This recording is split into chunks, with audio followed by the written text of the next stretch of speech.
Greetings and welcome everybody to the task number 6 analysis segment.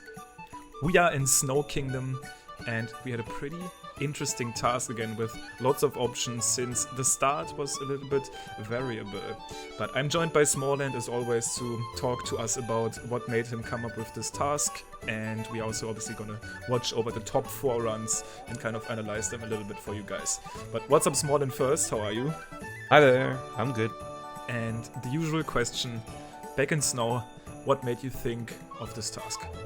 Well, with Snow Kingdom, there aren't too many things that go across the whole kingdom that are like a unifying thing. Like, once you go into Shiveria, it's a lot different than up top, so I had to pick more general tasks this time. So I picked the moons, I picked the purple coins, and then on top of that, there really wasn't anything else that I could find, so I ended up going with coins, and I figured that would balance it between the top and the bottom, make routes on the top and bottom both viable, and decided to also, so you could use the bottom half, like, so you could use Shiveria, I wanted you to be able to respawn and warp to checkpoints, and that's really just a simple task.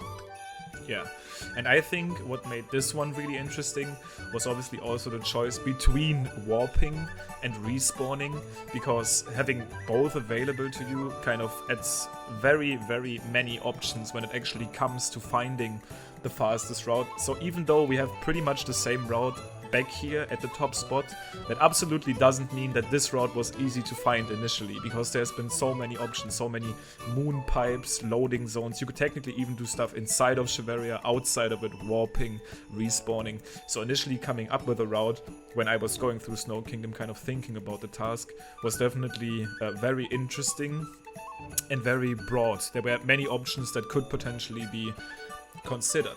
But as always, people came up with a pretty tricky route using a very creative way to actually obtain coins.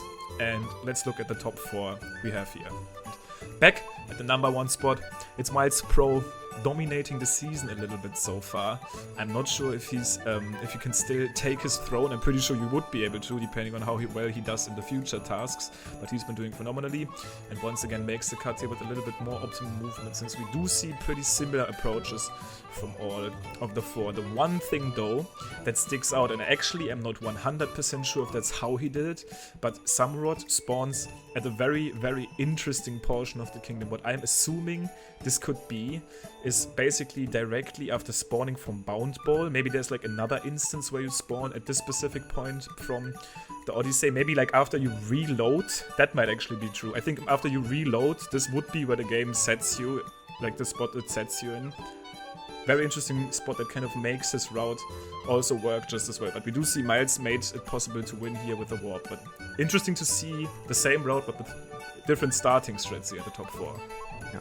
But other than the start there, everything is super close with all the different movement that we're seeing. Like they're all doing the up throw to get that first pull. They're all diving and rolling off the edge, using Cappy to get some extra coins from the Odyssey here, and it's all just very minor differences that we could probably point out.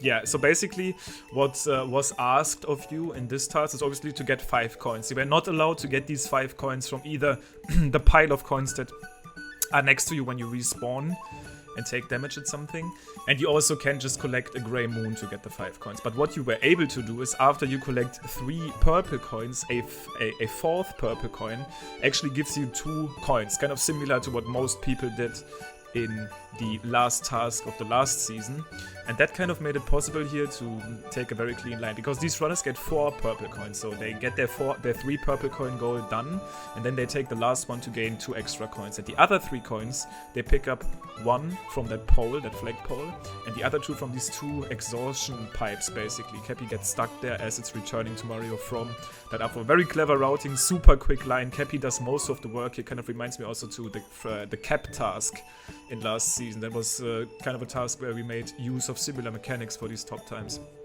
But these runners executed optimally, and the main differences that we were able to find out here, Smaller than I, is basically what makes Miles run a little bit faster is, one, the way he approaches the moon. He kind of dives next to it, already making his way towards that flag pole.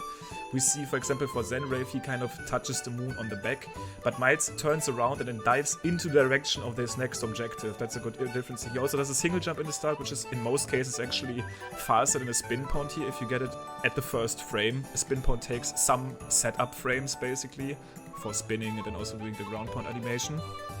Another reason why I think a single jump here is better than the spin pound is the spin jump gives you more vertical height, but you can't move left or right as much.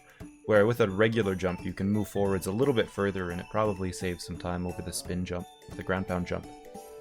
Another pretty vital difference here between number 1 and number 2 is actually that Miles, after initially up-throwing towards that flagpole, is actually immediately diving as soon as his up-throw comes out. If we look at Samurot's run right here, he starts off obviously with the respawn, but after his up-throw, he almost takes a little bit longer. He still waits until the up-throw kind of hits the top and then goes into his dive animation.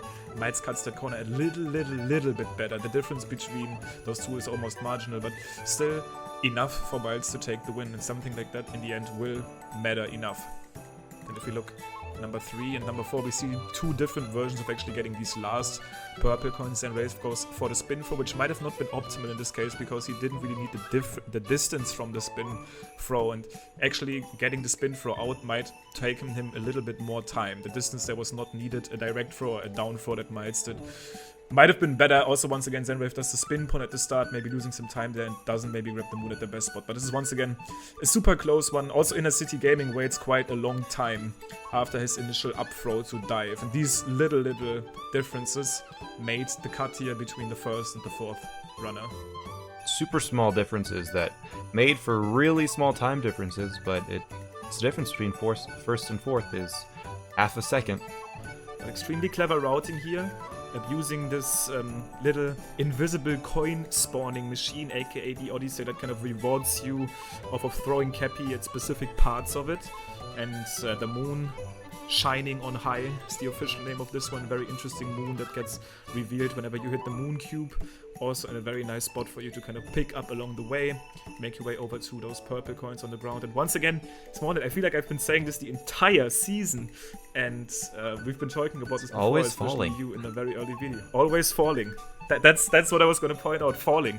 If you can fall somewhere, it's actually pretty good most of the time. It's rarely a bad strategy. And then this one also worked out great again. Just fall down to these two purples, doesn't lose time at all, because Cappy, at the same time as you are falling, basically gets the work done for you, unveils the coins, and comes back to you just in time to get those last purples.